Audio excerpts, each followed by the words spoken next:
Olá, olá, muita paz a todos, namastê.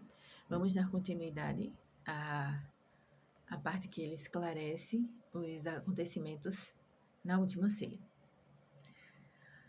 O curioso dessas cartas é que é o seguinte, gente, observe. Ele fala da sensação dentro dele, do que estava passando na cabeça dele, do que ele pensava, o que ele poderia fazer, do que ele sentia. É diferente de você ler ou de você ver uma coisa, você passa a ver uma cena, sabe? Tem uma lanchonete, tem umas 4 pessoas fazendo lanche, uns 2 atendentes. Mas você não sabe o que se passa na cabeça de cada atendente, você não sabe o que se passa na cabeça da pessoa que está lanchando. E aqui, como que você sabe que isso é a consciência própria falando?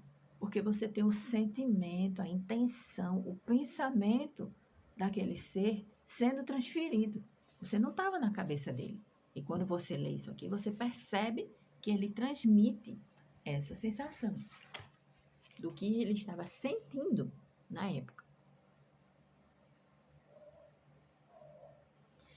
Era verdade, entretanto, que eu tinha alcançado muito êxito. Refletir sobre os momentos de cura e a aceitação alegre das pessoas ao Pai amoroso, e não mais aquele pai carrancudo que dava cruzes e estrelinhas para aquele que agradasse ou não. Eu podia compreender por que o sumo sacerdote e o conselho me odiavam. Aquela questão de conselho de lei em relação ao governo e sumo sacerdote em relação à religião, tá? Dois poderes da época. Ao invés de medo, castigo e sacrifício de animais, eu tinha trazido às pessoas a realidade do Pai amoroso, provando isso pela cura de casos terminais. Pessoas já com crenças e com patologias físicas fadadas à morte. E ele trouxe a vida, né, pelo amor de um pai amoroso por aquele ser. Voltei minha atenção aos meus discípulos que estavam falando entre si enquanto comiam. Eles permaneciam inconscientes do desafio que me aguardava. Os discípulos estavam naquela ceia, mas os discípulos não sabiam que era a última. Os discípulos não sabiam que ele ia ser dali levado a uma crucificação.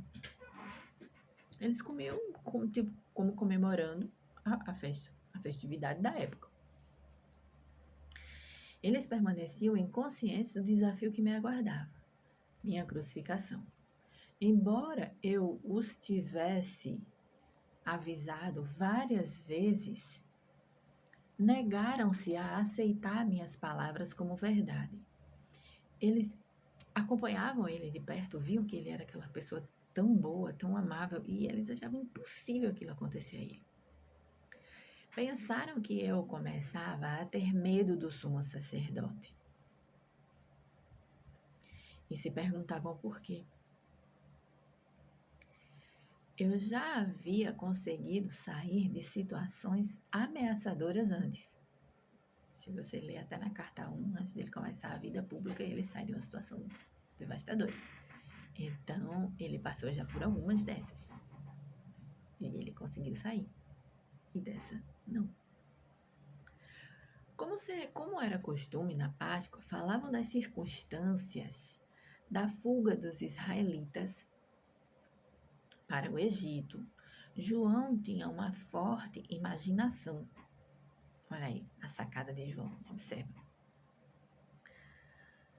Fazia um relato vívido, como se ele estivesse vendo as coisas acontecendo. De Moisés reunindo os israelitas, dizendo que finalmente iriam deixar o Egito, escapando da escravidão para a liberdade no deserto. Por esta razão, Moisés se dirigiu ao responsável de cada família para que matasse um cordeiro sem mancha e com um punhado de ervas marcasse com sangue a porta de sua casa. Moisés disse que anjos viriam voando à noite, atravessando o Egito e matando os primogênitos de todos os egípcios e o seu gado, deixando somente os primogênitos dos israelitas, que seriam salvos pelas marcas de sangue em suas portas. Veja, sangue, sangue, escolha, um povo, outro povo. Ele faz distinção? Se todos vêm dele, todos são ele. Ele ama um e não o outro. Enquanto os escutava, vendo seus sorrisos e sinais de aprovação para aquele maravilhoso acontecimento, me dei conta, angustiado, de que pouco haviam realmente compreendido de minha descrição do Pai Celestial. Eles estavam com ele, eles estavam próximos a ele, eles viam os milagres acontecendo, eles viam as curas terminais ocorrendo, e eles pouco tinham entendido da mensagem, de fato, do Cristo, de um Pai amoroso. Ouvi as palavras de João sobre sangue, sangue, sangue e sangue. Sangue do Cordeiro sem mancha, sangue nas portas, sangue nas marcas das portas, sangue das crianças e do gado egípcios. Como sempre me espantei,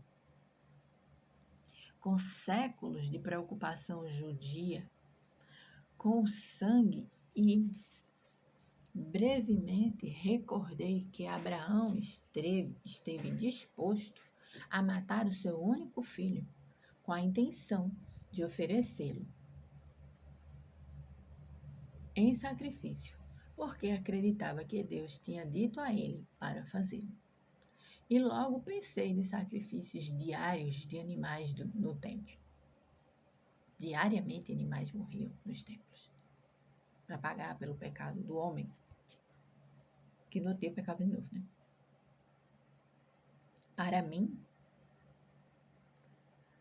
todo o conceito de fazer correr sangue como forma de pagar pelo pecado era completamente repulsivo. Essa parte vai render outro vídeo. Vamos partir para continuidade.